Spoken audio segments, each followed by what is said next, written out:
Hello, hello, hello, everybody. How are you guys doing today? I hope you're doing well. I really do. Welcome to the Bible, block by block. Today is the 261. For the 261, we're going to be reading Law of Sexual Morality. That is the Deuteronomy 22, verse 13 till 30. All right, let's begin. Our Father in heaven, holy is your name. Kingdom come, your will be done on earth as it is in heaven. Give us this day our daily bread. Forgive us our debt as we forgive our debtors. Do not lead us into temptation, but deliver us from evil. Your kingdom and your glory and your honor is forever and ever and ever. All right, let's begin. Before we begin, let's read something real quick. I'll be using this, so expect shenanigan. The slender bride from Nippur.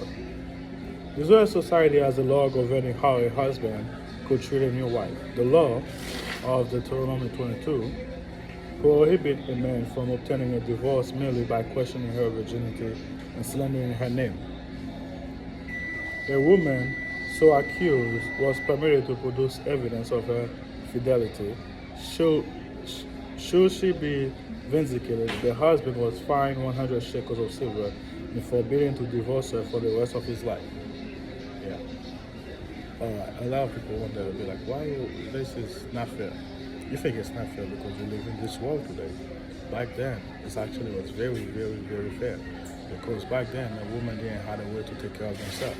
If the woman is not living under her parent house or her husband house, life was very difficult to almost impossible. That's why there was a lot of prostitution. They had no way to provide for themselves. So you cannot just leave a woman like that by themselves. You have to still provide for her. Doesn't mean you have to still live in the same house with her, but you have to provide for her. That was the whole point of this. So stop putting the 21st century goggle on. Stop saying things with your 21st century eye. Put on the goggles of back then. See why God had to put that law. That's a way for the woman to be taken care of. Remember, there's a different type of law in the Bible. That is why some law we don't follow now, because it doesn't have anything to do with us now. This law was for back in the day. It's periodic law. That is the word. Alright? Yeah, let's go with it. Rejecting a new wife was not unique to Israel. The Sumerian marriage contract from Nephru described a certain endless issue. A priest of Ili, the chief deity of Sumerian patriarch, Enlil issue took the woman Aman Sokol as his wife, and the new wife brought 19 shekels of silver to her spouse. The contract stipulates that if Enlil issue rejects his wife, the 19 shekel must be returned, as well as a half mina of silver, appropriate merely 30 shekel of silver. That have nothing to do with the same thing we just read. I don't know why they're bringing this up. Okay. If the wife rejects her husband, the payment is exactly the same. No reason are given for the potential separation. This is one thing that happened to one dude throughout the history. Now they're trying to put it with the Bible. Like, wow. Wow. Kind of nitpicking, right? They're doing all this nitpicking. Why don't they try and do it as a way to forget it? Anyway, all did not go well. Later on, the couple has their day in court. Apparently, before the consummation of the marriage, Amma Sokal was not convinced of speaking against her husband, but in-law Isu was convicted of slandering and abusing his wife. To which he responds, "You may convict me, even more than now. Still, I will not marry her. Let them imprison me, and then I will pay the money instead." There are differences between the Israelite and the Sumerian law. Exactly, yes, it is very different. The virginity of the Sumerian bride is not an issue in the initial contract, while virginity was a permanent issue in the Israelite law. Nevertheless, we see that in both cultures, the new bride was protected to some degree from being rejected unjustly, slandered, and consequently divorced.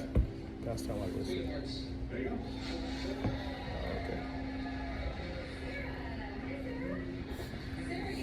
Man. Those people will do anything to reject God. Anything. Anyway, let's just read it. Okay? The verse. Law section 1 and 2.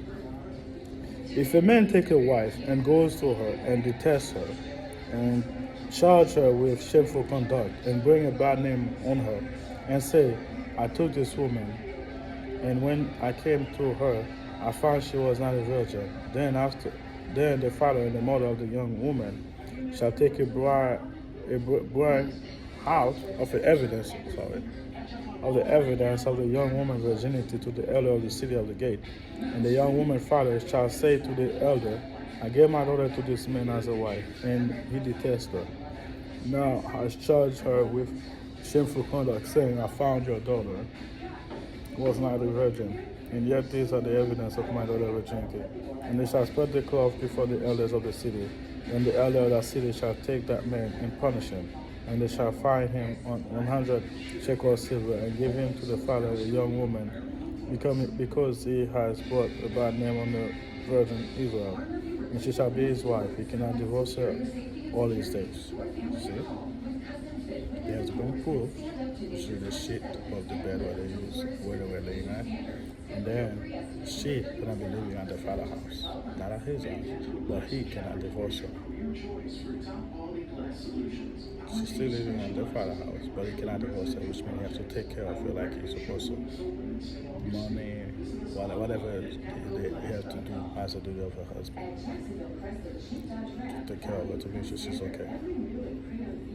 She can also be living at his house, I don't know, but from what we read, that's not what it said. She don't necessarily have to be living at his house, especially if he doesn't want her. But it's for the safety of the woman. Anyway, but if the things is true, and evidently if the virgin are not found for the young woman, then they shall bring out of the young woman to the door of her father's house, and the men of her city shall stone her to death with stones, because she has done a disgraceful thing in Israel, to play the harlot in her father's house. So you shall put away evil from among you. And we will be like, well, that is very harsh on the woman.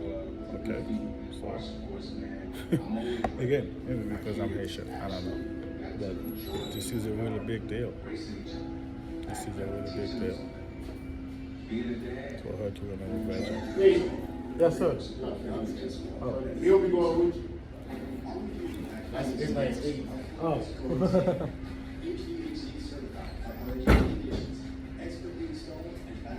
Alright, since I got distracted, let's read something real quick before we continue reading the Bible verses.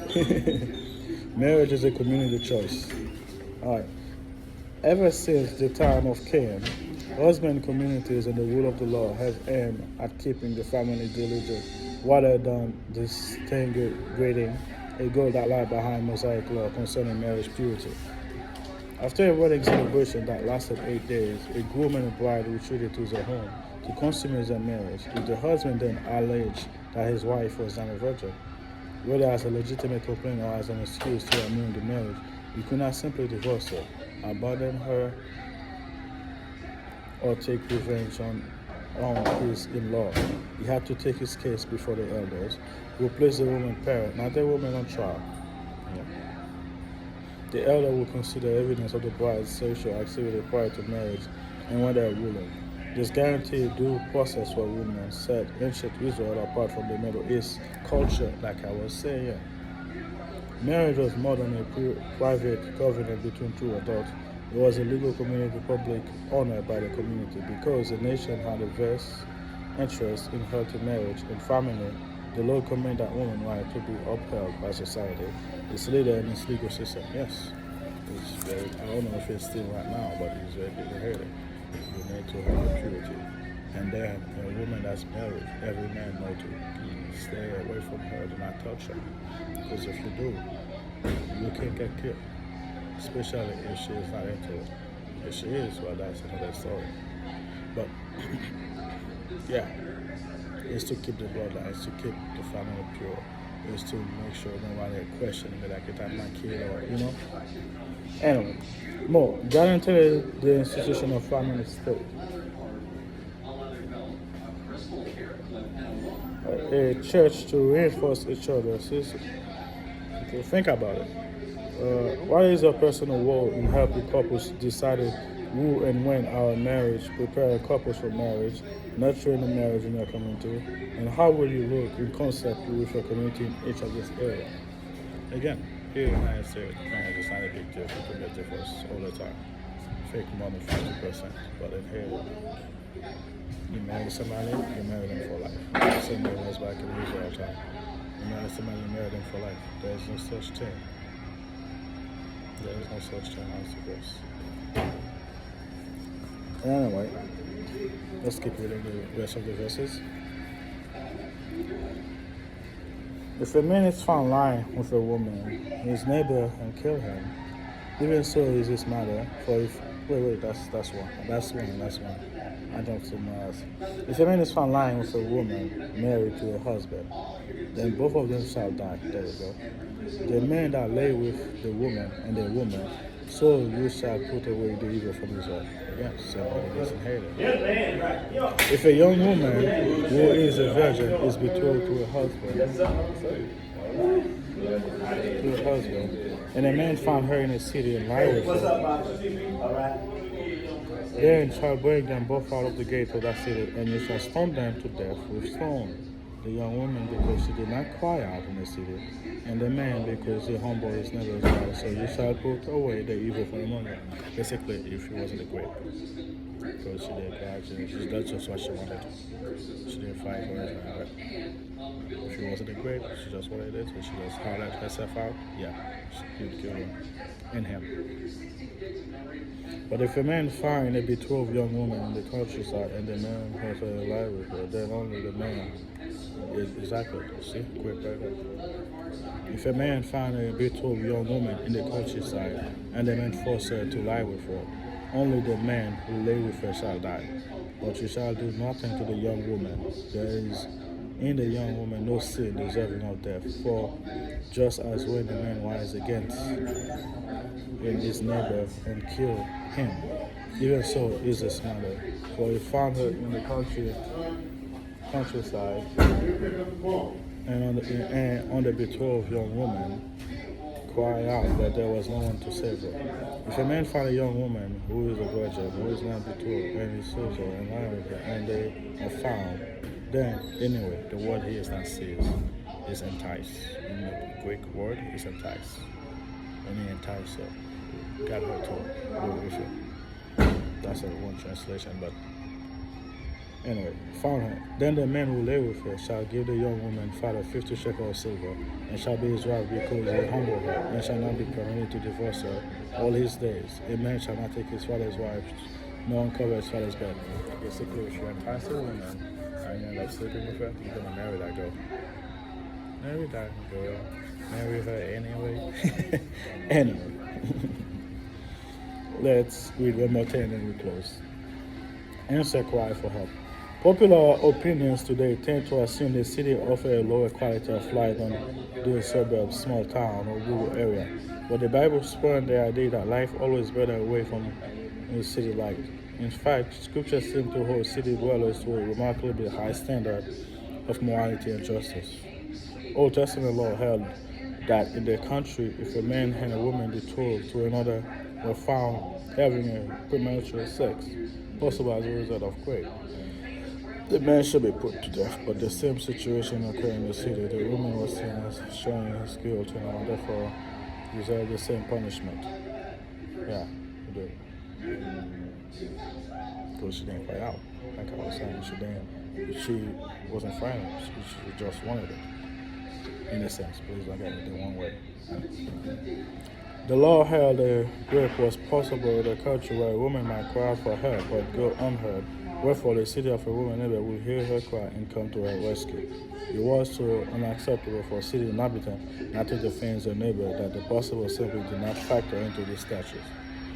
If your neighbor is in trouble, you're supposed to help, period. That's what God wants from you. No matter where we live, we have a responsibility to stand up for what is right. If we hear a cry for help, protection, or justice, it is our duty to respond. Whether we make our home in a city